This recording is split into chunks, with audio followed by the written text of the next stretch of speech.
एकदा सोलापूरमध्ये अक्कलकोट स्वामी समर्थांच्या पुण्यतिथीची तयारी चालू असते. मग एका झाडाखाली मोठ्या पातेल्यामध्ये खीर शिजवलेली असते आणि त्या खीरीमध्ये एक उडत जाता जाता चिमणी पडते आणि मरते.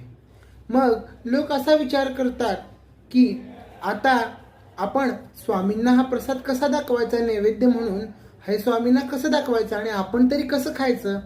तेव्हा त्याच वेळी चिलीशंकर महाराज तिथून चाललेले असतात. ते काय करतात, त्या खिरीमध्ये हात घालतात आणि त्यातून चिमणी बाहेर काढतात आणि तिच्या पाठीवरून असा हात फिरवतात.